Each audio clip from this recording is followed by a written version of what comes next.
cold out here and I feel lonely. I know the time can move so slowly, and in the distance I hear voices. Are they real or are they in my head? I'm lovesick. You got me lovesick, and I'm lovesick. You got me lovesick, and now I feel alive,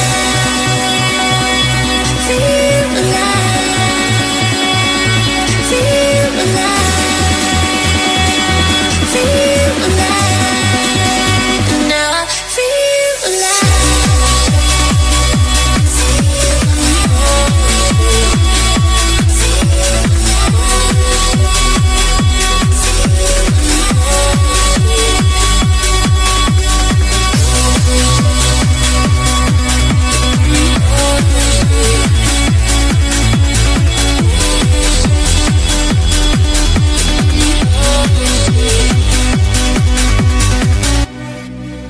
So many times they try to change me, and every time it drives me crazy. And all the good times we had saved me.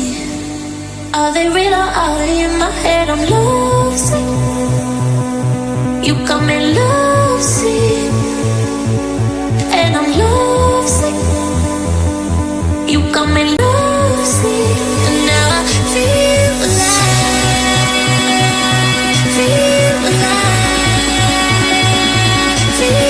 alive.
It is the 4th of July. Sure, many Americans are having fun back at home, but that's not going to stop us from having an exciting round of the Indy NXT iRacing Series as we approach the back half of the season very rapidly. Here at Mid-Ohio Sports Car Course for round 10 of the championship.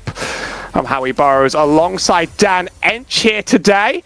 We also have track cameras provided by TrackCams22.com, production by Julien Altena, and the IndyCar TV overlay by Andrew Schulte of SKS Graphix. Well, Dan, first time in the booth for you, and I hear a lot about how you absolutely love this track. Oh yeah, my favorite place to be in the summertime. Slick surfaces, off cambers that have the track disappear underneath your wheels. Oh, that's so much fun. This is one of those I have less experience of than others really on the calendar, but I do know some of its iconic turns, obviously starting with the keyhole, flying through the S's and down into Thunder Valley. This track rises and falls right under your feet, and it takes a lot of commitment. You're going to be a big hand, I think, for pointing out where the most exciting parts of the track to pass are going to be. The actual next series just had a great race around there, and with a single split that's hit exactly 24 cars, we've got a big, wide field out here on the track for 35 laps of the Mid-Ohio Sports Car Course. Qualifying just wrapped up. I believe we have our qualifying results just about ready. 24 cars exactly, one over, and we would have had a bit of a catastrophe here today. So everybody just about kept their numbers perfect. Juan Luis Alfaro lines up in P1 next to David Clennon in P2, and then Kaya Eri Alderson is in third next to Toby Deck. Tyler Beaumont's next to Zach Purcell in 5th and 6th, and Jared Swaim's next to Robert Ridgway in 7th and 8th. Then it's Chad Falens and Patrick Madonna for 9th and 10th, Ryan Bartshire and Julius Brooks in 11th and 12th, and Michael Rozak and Kevin Hammond, there we go, on 13 and 14. Row 8, it's Chris Wald and Andre Alfarian and Patrick Stein and Justin Garner. Then we have Dennis Guerradega. I swear I prepared that name and I've already lost it. Next to Brian Cross on row 10. Alexandra Nishimura is in 21st next to Daniel Vella. Final 2 on the grid are Paul McCardle and Carter Hansen. Goal on pace lap ahead of us, Dan. So while we roll through that, you might want to give us a talk about where on this track the racing's going to stand out here and where these small cars are going to force their passes. Well, right off the bat, you're looking at the first corner. They'll be rolling around it in nice fashion in just a second, but that is a sharp 90-degree turn at high speed, and you better hang on to it or you're going to have a lot of field of green in front of you, and it's hard to get off of that grass. For my money, one of the toughest turns in iRacing is the keyhole at the bottom of the straight between turn 1 and turn 2. You go into that corner with the proper amount of banking that you would expect on a tight corner like that, but when you're coming around about halfway through, all of a sudden it starts tilting to the left. You find yourself off camber while you're trying to put some power down to get a good momentum down the back straight. It's not going to work if you try to press it too hard. If you try to make that a passing zone coming out of turn 2, you're going to find yourself off, and I've seen a lot of it happen over the years. So a nice big back straight to get some passing done on. Then you enter into the S's, 4 through 9, and you have got to be technically perfect to get through that section without losing any momentum.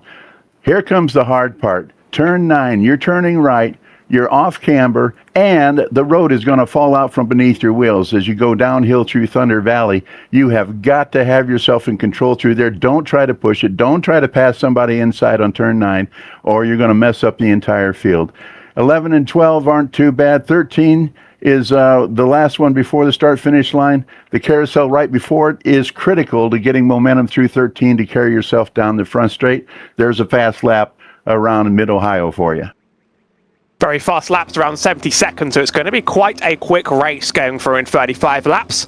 As ever, this broadcast series is sponsored by Jacob Collins, Community Manager for the Indy NXT Oval and Road Official Series. If you're looking to get comfortable and familiar with the tracks and car that star in the Indy NXT Road Series, check out the 2-time iRacing USF 2000 Series champion Jacob Collins track guides for each and every week of the Indy NXT Road Series schedule, covering all the road courses you'll see throughout the Indy NXT iRacing Series as well.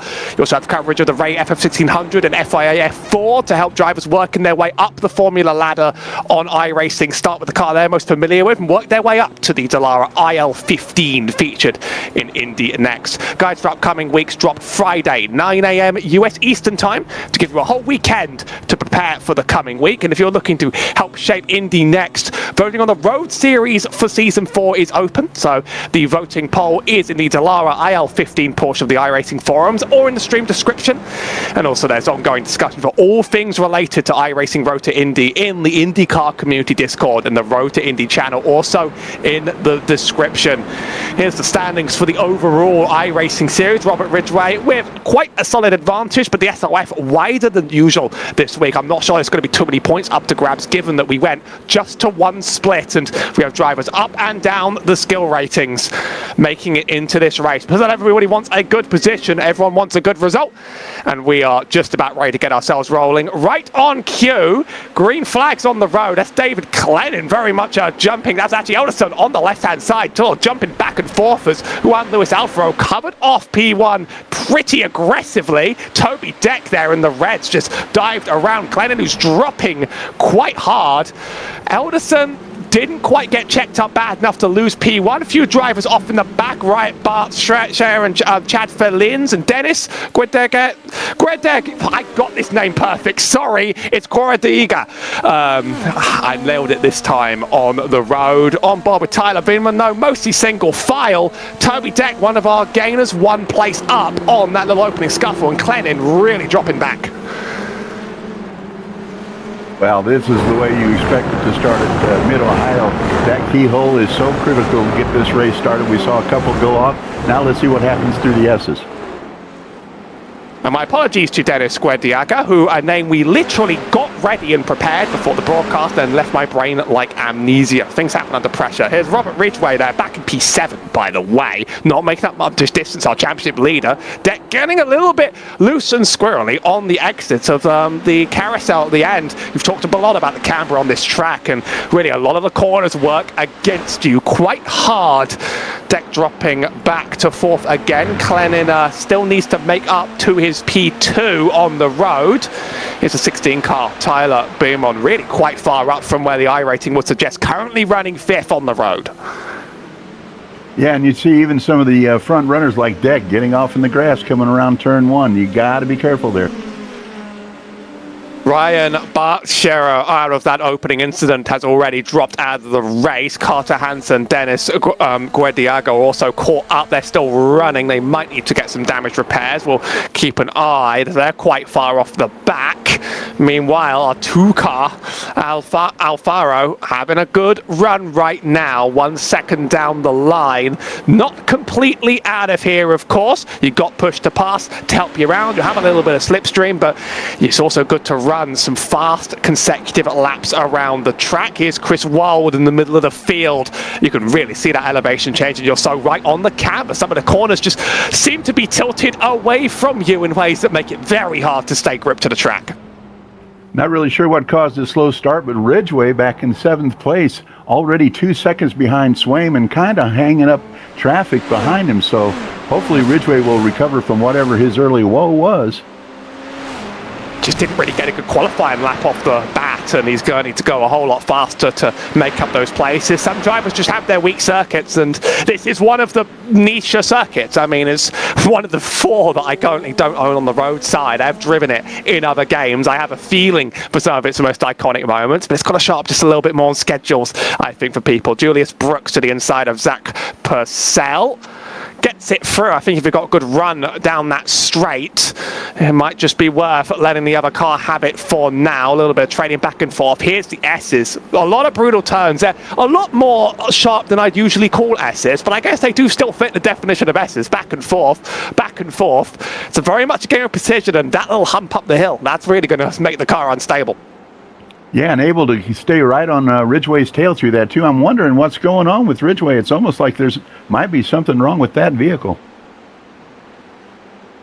Yet to make up any distance on the next car. 3 seconds back on Jared Swaim, but I'm wondering if he qualified P8 in the first place, whether this really just isn't a very successful track for him. That's Deck up to the inside of Clennon, getting it done. I think this is where a lot of the battling is going to happen. That's Tyler Beeman behind as well. Clennon covers the off inside back off. Decker's quite a poor line through here. You said it's not a great place to force a pass, and you might be right, but sometimes someone's just forced out to the outside. You've got to take the gap that exists. 2 of them on the push to pass. Beeman stays off it. Obviously, you're not going to be able to use all of that forever, and we'll keep an eye on the push to pass counts later in the race. I do believe they've been lowered quite significantly from when we started the season. Our sort of 3rd, 4th, and 5th closest battle on the road, they are going to be dueling, I think, and tangling for a lot of this race. Whereas Elderson tries to chase down Alfaro, so far not making up much ground. Elderson taking a lot of heat after what happened last race when he tangled with Lal on the very last corner of the race and pretty much cost both of them a podium. iRacing does give you the drop weeks in the championship, of course, but you don't really want to have to use them in DNFs. Here's Deck again. Not a huge amount of space to run. Clennon cuts it off very well. That's a very dangerous spot to pass. I guess you could force it if you intimidate the car outside out, but I reckon that maybe someone might cause a wreck at some point sooner rather than later there. Lap's going to fly by. We're 5 through now out of 35. Further back, here's Kevin Hamann to the inside of Rozak again. I think these two are also going to be trading quite a lot. 11th and 12th on the road between them.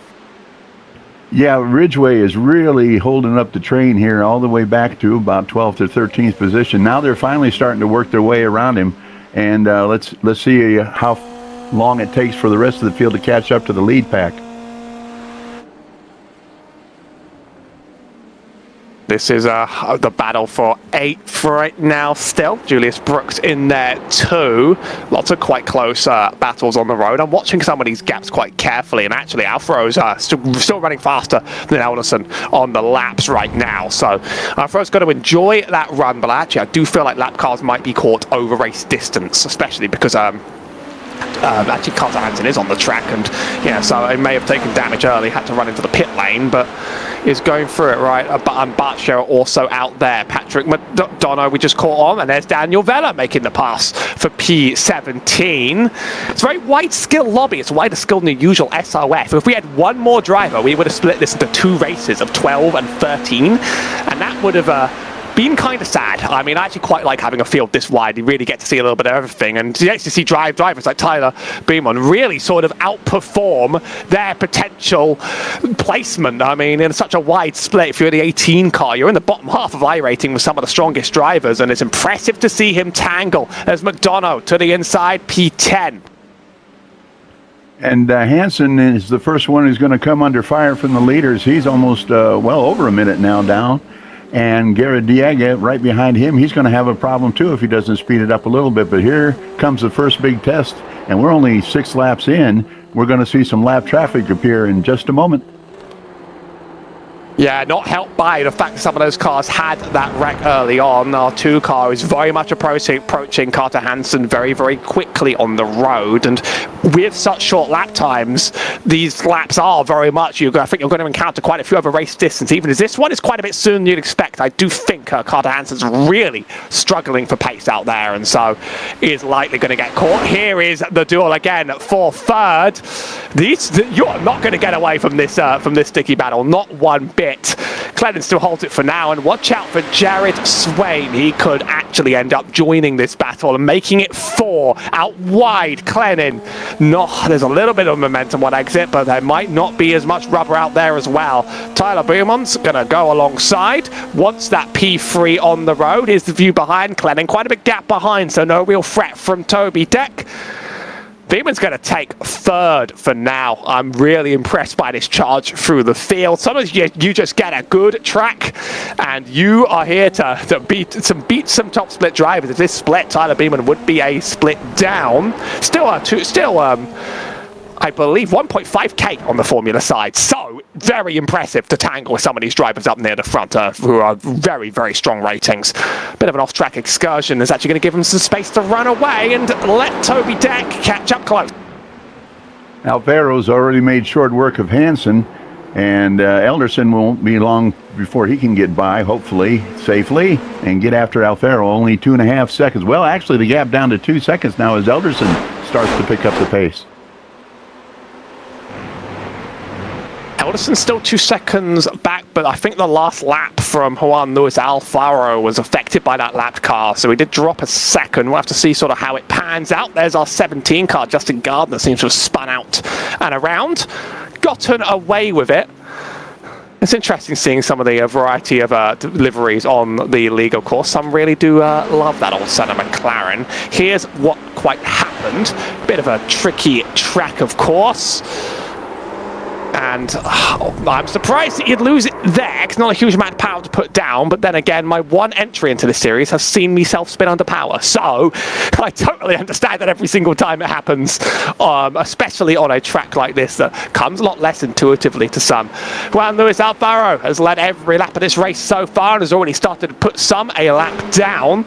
And now he's going to work on the rest while the battle for P3 rages on. Tyler Beeman sort of trying to get away. It's probably the cleanest it's really been, the racing around here for a while. Toby Deck just on the little jumps there. You've got to be careful on that curb on the exit of the carousel, because that's quite the bump to land your car on.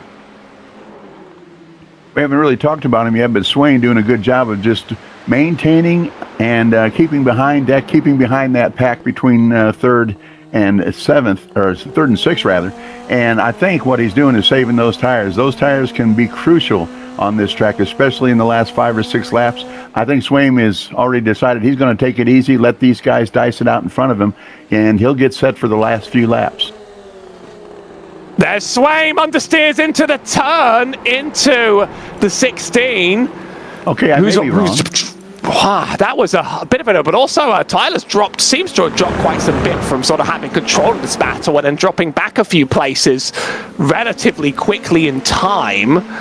Tyler Beeman was like literally leading this chase, but I guess the cars got up to him and it just sort of happened down the straight, everyone using momentum.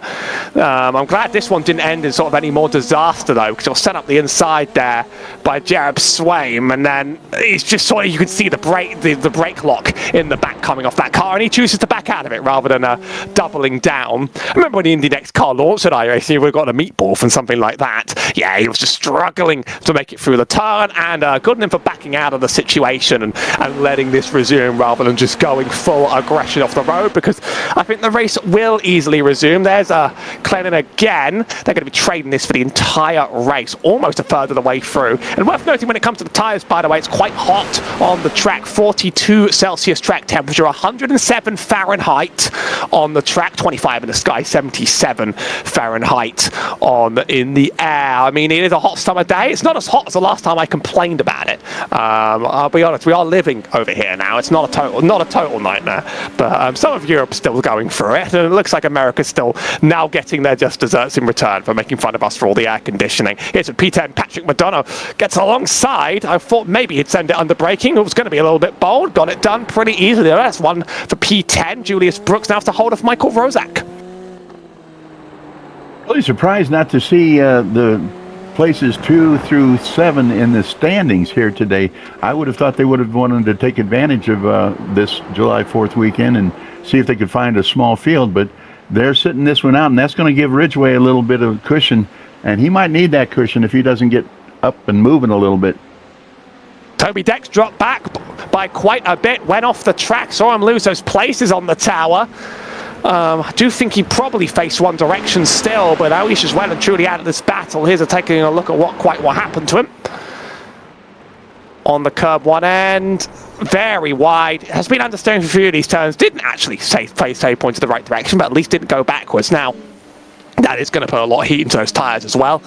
Really force them to sort of work up. Obviously, you've talked about the tyres. You don't get a pit stop in this race, unlike in the iRacing INDYCAR Series. It's one sprint all the way to the end. So you certainly don't want to overuse them, as we are keeping an eye on Chris Wald here in 13th. Yeah, we knew that Keyhole was going to claim a few today. We've already seen, 5 cars off the track? And Deck was not one I would have expected, but everybody's got to be careful through there. Good to see battle still resuming on the road, even if our top 2 is certainly locked in. Elderson's not catching Alpha anytime soon, and Clennon's not catching Elderson anytime soon. The rest, I think, behind, that's really where the game is at. And there's still good battles on the road, of course, further down as we watch the train for P10. Looking at big moves up and down the field. Daniel Vella up 7 places from where he started, very much near the back. Kevin Hammond just ahead of Patrick Madonna, up 5. Most others haven't really moved terribly much. Brian Barcher, of course, down 9. I believe was involved in that incident on the first lap, so that took a decent qualifying result down and out of this race. Further back down this line, I believe that's Rozak and Wald dueling. There's Wald on the outside, and that's Wald with a little bit too much power and not enough grip. Around and back. Gonna have to now do some chasing to join that. And once again, we see that happen. I think Ridgway has done a great job of keeping those cars behind him. I would have thought more people would have gotten, there you go. There's that same problem we've seen before. Wald had it, and then you don't have it. It just kind of, the road just tilts away from you, and you think you've got something under your wheels, and you don't. A black flag for Dennis Guardiaga. Now, what's interesting is, I don't know whether he got it on pit lane. Hey, he would have gotten it on pit lane. I'm not sure what forced him into pit road, but I did see that he'd maybe there was still some damage in that car. He was sort of nursing around, because I did see that he did take a stop, and then likely on the way out maybe had problems with the pit lane speed limit. iRacing, I do believe, claimed they fixed problems with the speed limiter on the IR18. I know that was a big problem. but also you might just mess up either use of the button. Maybe it hasn't worked the whole time. Who really knows? Someone more informed than me better let me know. Now black flagged on the way out. We'll have to go in the pit lane, pretty much down and out of this race entirely. And that'll mark effectively a last place. He did manage to get some fresh tires on there. Let's see what kind of difference that'll make for him. I'm curious if 2 laps down and having to go in the pit lane again will get you a good result, but we might be able to see what the tyre difference is and what it sort of looks like actually to have a special extra set and maybe be able to make up a place or two. Not a huge amount of time left in the race. I say that as we're not even quite halfway, and I just say that because it's a short race in general, running less than an hour. Juan Luis Alfaro right now just completely in domination and has been going faster and faster than Elderson every lap, but lap times have dropped by quite a bit. Fastest lap was a 1:13.5, last lap was a 1:14.7, so that is some talk on the tyres. I don't know if you'll ever make your time back actually stopping under green flag condition, because the lane lasts 30 seconds long. Are you going to lose 30 seconds on the road? I'm not entirely sure, but it'd be interesting seeing how big the drop is. Yeah, I wouldn't want to count on it, at least not without a full course yellow. And if we have a full course yellow, that would have to be some kind of catastrophe. So I don't think it's going to do him that much good, but at least he knows he might have a chance at a fast lap. Yeah, I think it's very hard to get a full course yellow thrown on road in a league, and I think it's impossible when an official that actually turned off in those circumstances. Although, could you imagine? The fact that one even went off during last VOR season was quite spectacular, because it just doesn't happen on road very often. And in St. Pete produced the circumstances, and everybody panics and just doesn't really know how to react to the situation. Oh no, we actually have to commentate a yellow. Michael Rozak back in this battle for P10, which is kind of split up, but Julius Brooks I think still sort of down the line bit by bit by bit. Very interesting seeing the different lines drivers take through these turns. It seems as if the camber and that's a poor turn for Brooks is going to give that up, but it does seem like it's hard to really point out and work out where the optimal line some of these turns is if you don't know the track terribly well, because of the camber really sort of messing up the way you take them. Yeah, and you just cannot push it beyond that one little fulcrum point between speed and balance. If you try too hard, you're not going to make it. And this is what I do need to get all the tracks I don't have. I do need to pick them all up in time. There's only 3 road courses I don't have, and Mid-Ohio is one of them, and it's just because they've not shown up in a schedule. And also, I don't do as much racing anymore, but it's Mid-Ohio, Aragon, Detroit, and Laguna Seca, which at least I know Laguna Seca very, very well. Unlike there's the 6 car moving up in the world. Andre Alfieri, one of those drivers that again just struggled for pace, qualified P16 to begin, lost places out from the start. Quite a few of the highest iRacing drivers just haven't had a great day. Robert Ridgway, qualified P8, has moved up 1 place and is within no range of catching anybody else anytime soon at all. So he's sort of in a no man's land, not going to get too many points out of this round. And obviously I don't know with the iRacing point system whether drivers will get many points in general. Obviously the points you gain in the iRacing series are based on the strength of field. So when you get a split of higher rated drivers, more points are on offer. When you get the single split with some drivers that would be in the bottom split, it does reduce the points on offer. I'd be surprised if by the end of the season this is a championship decider for anyone really, but you definitely just want more wins and points in your book anyway. It helps you because it means that you have a bit more cushion to drop bad rounds later on. Yeah, and of course the way the iRacing point system works, they do have more than 1 race a day, and they have more than 1 race a week, and you get points according to what split you're in. The ones in this top split, they're going to get more points for a win than they would if they were in the 2nd split or 3rd split. So you get guys like Ridgway. He's won 7 races over the course of these 10 races this season, but some of those were in a lower split that didn't really do him a whole lot of good points-wise. Same with Jarrett Curry. He's got 3 wins. Ivan Mikado Perez has 7 wins, but they were in lower splits, so they don't do as much good for you as what Ridgway is enjoying right now. He's gotten them in the right races at the right times and come up with a whole lot of points that everybody else is still searching for. It'll be really interesting. Well, now Ridgway must have had another problem. He's lost another 8 seconds. The dynamic with the points is unique, actually, because it's partially our responsibility. And when you get like a broadcasted SOF, it sort of becomes the most popular race of the week automatically. It becomes the place all of the biggest drivers end up flocking to, and it ends up meaning that this time of the week is about the place and time you want to be to maximize your championship, even though there are other options. The one before this only had 2 drivers, so I believe Lilac Zero was able to win out of 2. So congratulations. Not worth any points, unfortunately, on the road, but you know what, you take what you can get. Daniel Vella in pit lane. Some drivers are making these stops and they're not taking damage, and I'm curious. Maybe Vella's just done. The alternative answer is maybe Vella's just done after something bad happened on the track. We have a replay that goes back to the other half of the lap, which is usually a really good sign that something has gone wrong. And he just decided no more. He just decided, nah, I had enough of this, which sometimes I feel that way, you know. Oh, a bad lockup as well. Inexplicable. Right there on the keyhole again, he got himself beached, and I think he just decided to call it a day. Here's Brian Cross, P18, trying to battle Andre. You would, and it is July 4th week, so July 4th, not even July 4th weekend, it's July 4th, like, you know, it's not even, there's not even another thing to get around that, so you of all people would, I think, love it on the day, and I don't know if that actually has affected participation anyway. I know some leagues are still running their July 4th races. Maybe you just got to get it in before the late night festivities begin, really, is what I imagine on the day, but hey, the schedule is the schedule. And that's how it is. Robert Ridgway, Zach Purcell has a chance of actually catching him and getting past, because you're right, he definitely did have a bad lap or two, and it's pretty much dropped even further out of it right now. We haven't talked a lot about Elderson. He's only 4.5 seconds back. If he's been saving some tires, he might be able to make up some ground, and we're seeing right now that he's taking advantage of Alfaro trying to work through some traffic, and he is catching up just a little bit, but he's going to have to contend with the same traffic Alfaro is.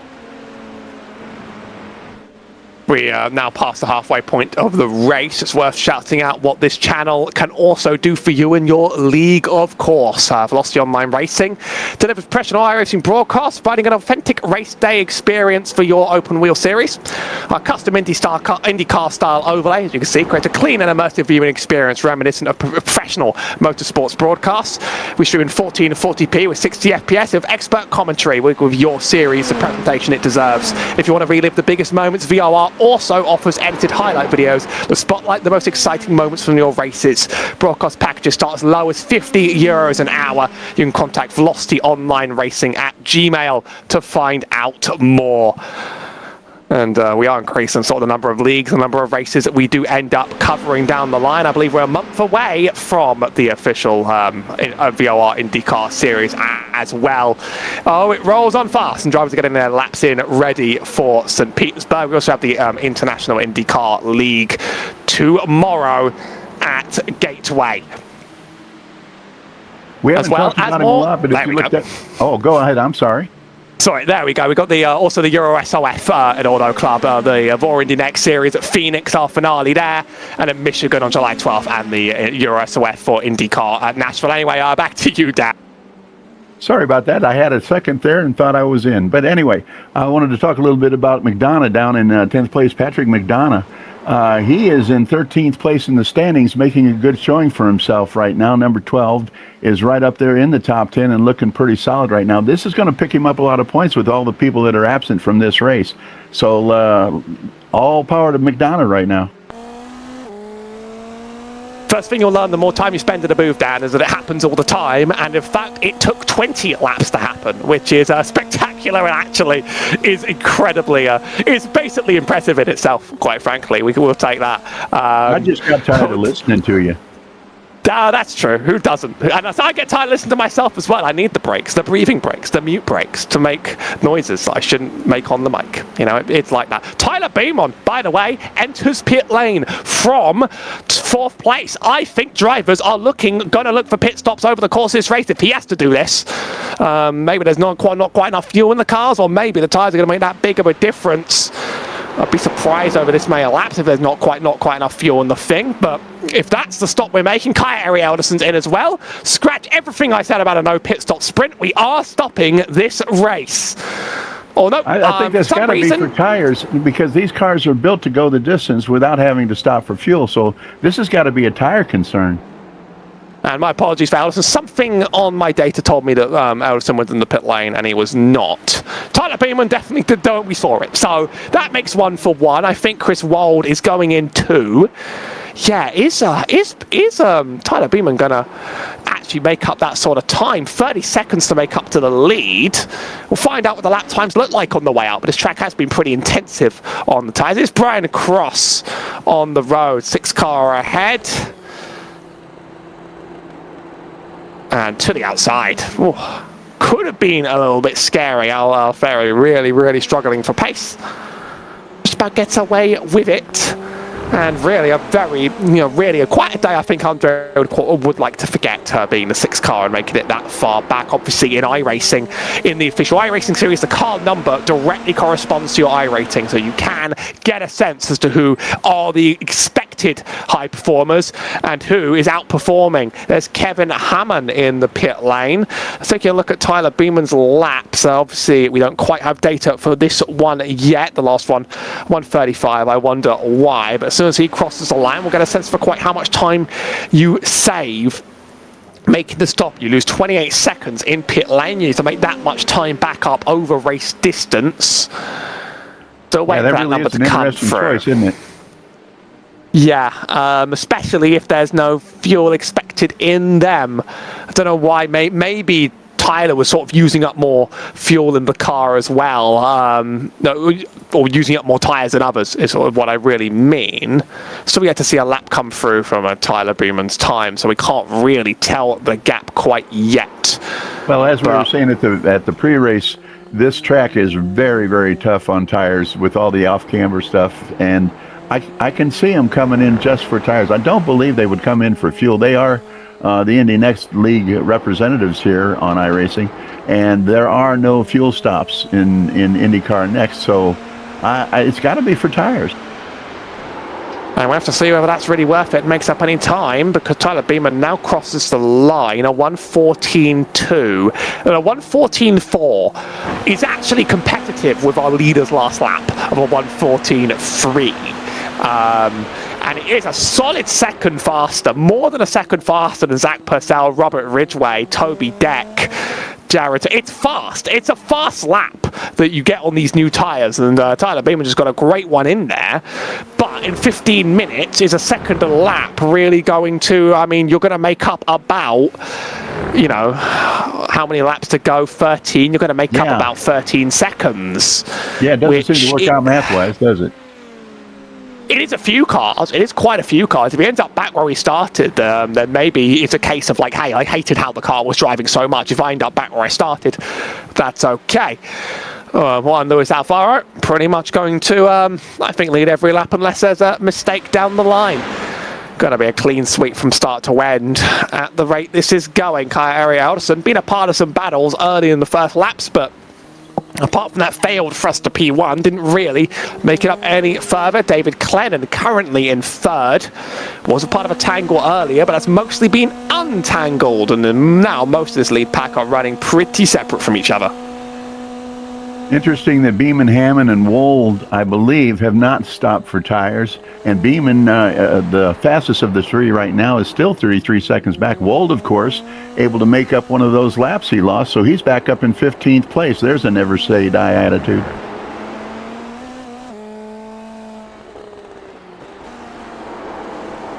Right side, I've been told there's some left rear damage on that car. You could see it actually. Well, that left rear wheel is kind of out of camber, and I doubt you'd set that thing up on purpose. Would have taken some damage. So that was the thing in perfectly one piece, and there's gonna be some kind of like rear ending or mistake or slide. There's the slide. Oh, what a big hit! 2 big hits. Forgiven on the rear wing. Maybe not. I think maybe he had to pit stop actually to get that one repaired out. Yeah, he did, but the wheel damage not quite done. ouch. Two cars absolutely slammed. I believe that includes Andre Alferia. I can't quite tell the car ahead.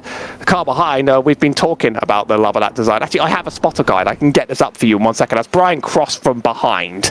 And I think it might have been Alfari up ahead, actually, in that 6. So that's our first real, other than the lap 1 incident, that's really the only second major incident of any kind across the race.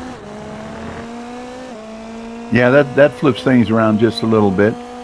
Beeman now is starting to drop back again, and I think we're going to see the difference in those old tires for him. McDonough's getting, he's still a good 9 seconds back from him, but I bet you he catches him before the start-finish line at the end of the race. And now, you know, there's nothing quite as embarrassing sometimes as that's the 6 car having to give up time to lapped cars. Robert Ridgway's up 1 place back up to his P6, but it's Tyler Beeman on fresh tyres behind him, and he's going to be putting on a lot of pressure. He really needs to sort of end up at least back up in 5th for this pit stop to have been worth it in terms of time on the road. Ridgway off the track. And that lap car making things inconvenient. Keeps it together though, in one piece. A really good job to save that one from Ridgway. Sometimes a championship leader proves why he's there, even if he's not having the greatest day. Now, here's Tyler Beeman trying to make a charge, and he's been a driver I've been cheering for, 1.5k.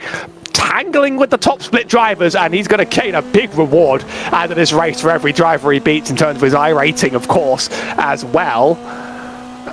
As I'm keeping an eye on, is Juan Luis Alfaro going into pit road? No. Okay, data just spooked me for a second. He is not. It's the same data that spooked me before, I think, for Elderson. That's what it's all about. Still setting a solid laps on the road. Actually, getting the pass done is hard when you have such a pace advantage, and Beeman does have a big pace advantage. Where's the safest place to actually force it around it? Whoa, down the road, by the way, yeah. A bit of another sort of spin further ahead. A few really struggling all across today. Just about dodged it in good time, though. Grip is lowering, and you can really tell it in drivers. Oh, not quite forcing the issue.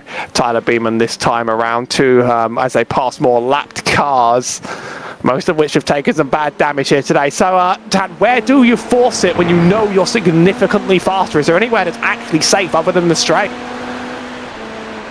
Well, not really, not safely anyway. Now you get down to the last couple of laps and we're going to see some things happen, especially at the end of the back stretch, just before you get into the S's. I think that is a good place for people to pass in the late stages if they have saved their tires and been diligent about that.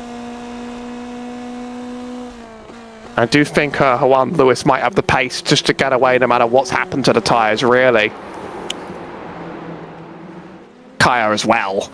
Tyler Beeman not forcing it, just not able to get it done right now at all, to be honest, still struggling. And I'd like to see that tire graphic one more time. Am I correct in assuming Beeman still has not stopped for tires, and yet he's running Ridgway down? No pit stops among our entire top 7. Wow, then Beeman is doing a tremendous job.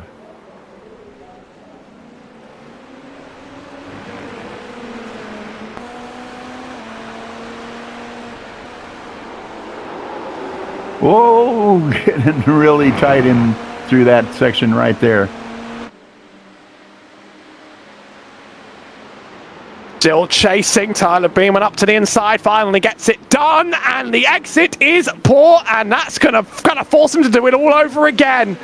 Oh, just when you quite think there was a chance in there.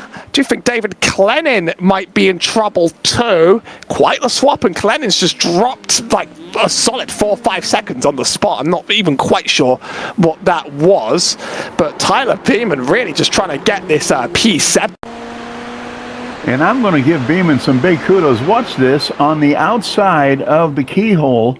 Now, normally, if you're that far outside coming around the keyhole, that slant is going to get you. You're going to be in the grass and maybe even the gravel track when you come around that keyhole that wide. And he did a great job of feathering it and keeping the speed down to where he could keep control. Big kudos to that.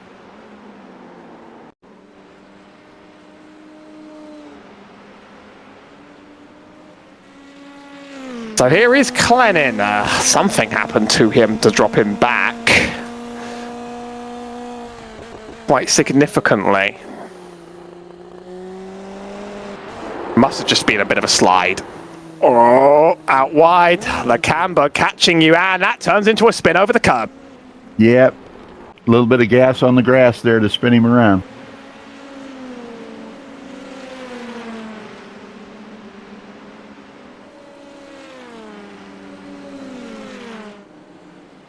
Beeman got past Ridgeway on the road and finally gets the pass done. Here's how that one happened. It must have just been a better exit, and finally pushing down on that fast pedal. I don't know what the push to pass values on these cars are again, but you force someone out to the outside of that keyhole, and it's a difficult road out, and I think Ridgeway was sort of holding on to that one for as long as he could. Now he's back to where he started. That's the move he wanted yet to really make many places. Pull it up. I tried very, very hard. Kevin Hammond now out wide, struggling. Last car on the lead lap, P13. That's how many lapping cars we've seen going down.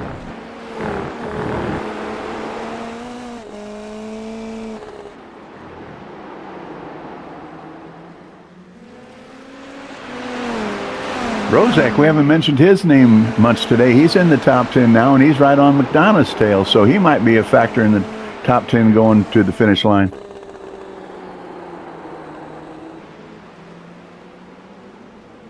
Here's Juan Luis Alfaro, slides out ahead. More drivers going to lose their lap. Still trying to get more places. This is just for glory and just to get good lap time at this point. Here's Kevin Hammond, though. He's got a battle of his own.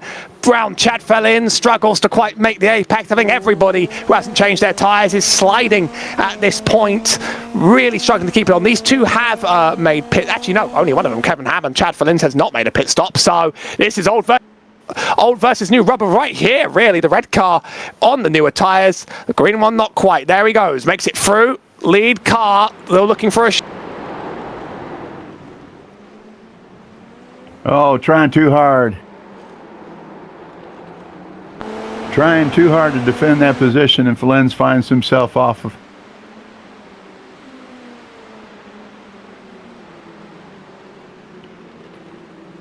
Looking at are you there? Gonna replay in a second, yes. But meanwhile, Purcell leading out across, leading out from Bowman. This is the last place really that Tyler can make up, and he might even like lose a position on the road from where he started this entire battle. Sort of just chasing, trying to get through. He's down 2 from where he started. I'm not sure pit stops were the right play, but Tyler might have been the only person who has made any, not lost massively from it. So that's the slide down ahead on the road, and Alfaro dodges very, very keenly. Very lucky to not be taken out on the last few laps of this race with just 4 to go and make it 4.5 minutes of running too. Here's Tyler on Purcell. Still, this is for P6. More lap cars getting in the way. These fresh tyres should give a pace advantage. It's been interesting seeing one of our faster drivers go for the strategy. I guess he go in for it because he had to. Podium looks pretty solid right now. Alfaro, Elderson, and Swaim. I don't see anybody catching up to them. Clennon in a solid 4th as well. So right now the big battle is from 6th on down to about 10th. Well, 6th to 8th anyway. Deck, Purcell, and Beeman trying to get something changed around. Beeman would still lose a place, I think, if he from where he started, if he got this pass done, but he's not going to catch Deck in race distance.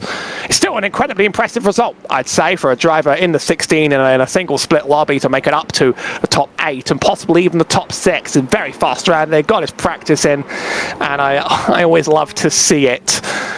but he's only going to have 2 more laps to go to sort of force it on the road. Look at that cloud cover over the track. Rain is not a threat, by the way, before the end of today, as Beeman just sort of worms his way through. But still, I mean, like, where does he get it done? I'm just not sure. I'm not sure if you would want it that bad. I mean, Beeman has run such a good race for him today in the top split.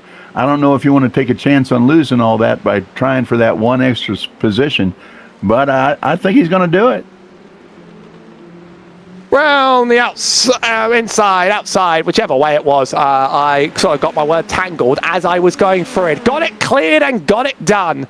I don't think Deck's a realistic chance to catch, but actually Purcell's on the push to pass going for it again. I thought this was maybe done. Not quite. You don't really want to be on the outside through the first part of the S's, though. You might get it back on the second. The place gets given up.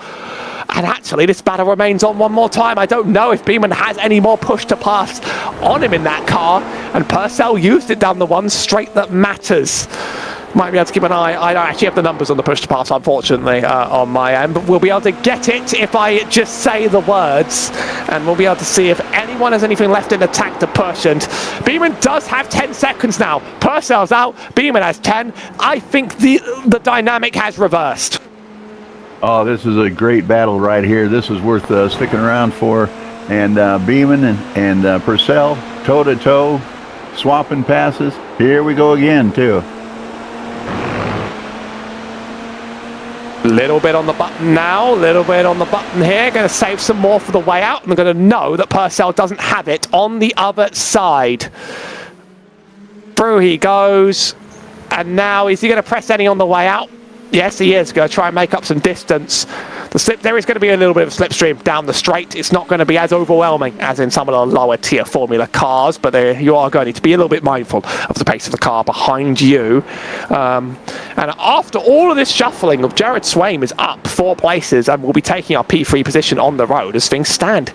By the way, last lap for Juan Luis Alfaro, who's played it flawlessly from start to end, had a lot of practice on the track, and firmly beaten out Robert Ridgway today on the road.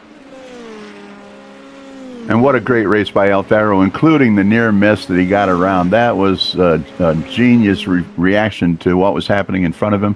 Well-deserved victory. Elderson and Swaim, good podiums. Right now, we still have one great battle on the track, and that's the fight over 9th place between McDonough and Rozak. We'll get to that in a second. Juan Luis just had a few more turns to go to wrap up an excellent flawless win on the track, and most battles are mostly sorted out, apart from I think maybe P9 could have something in it, but other than that I think every driver's just wrapping up their laps. Here's a little look on board cameras by Julien Altena. That's another one just to throw out there as the checkered flag on the way for Alfaro to take what looked like an effortless P1. I bet it wasn't effortless on the track, and in fact almost got derailed at one point, but other than that, very, very easily done. Here's Patrick McDonough. He's the closest battle on the track, but I don't think there's a huge amount in it for either. Robert Ridgway's next car down, but there's lap cars between, and I think most of these positions are now sorted out on the road. Well, 24 cars entered, I think 20 finished. Oh, Ridgway really trying to put a spanner in the works and undo the very things I've said there. A little bit scary around the lap cars on the track. He finally gets it done. They have to not be locking up their brakes that close to the end. He gave it a go, though, didn't he? Definitely gave it a go. Results are on the way to wrap up a great race at Mid-Ohio with plenty of action and a few frills and spills down the way. Juan Luis Alfaro takes P1 over Kaya Eri Elderson, and Jared Swaim up 4. David Clennon finishes 4th ahead of Toby Deck. Tyler Beeman loses 1 place from where he started, so it's not an overwhelming loss taking that pit strategy, but it was a little bit of a different way of playing it. Zach Purcell, the 7 finishes in 7th ahead of Robert Ridgway in 8th, and Patrick McDonough in 9th out of Michael Rozak in 10th. I'll give you the next 10 down.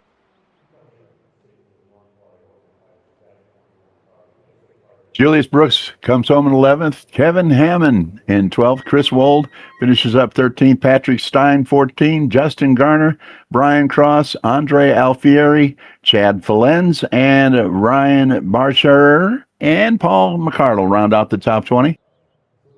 For drivers that didn't quite make it to the end, Dennis Guediaga, Daniel Vella, Carter Hansen, and Alexandre Nishimura didn't quite make it. And that wraps up today's running on the track. Does Mid-Ohio, how often does that live up to expectations, Dan? I think we did have fun here today.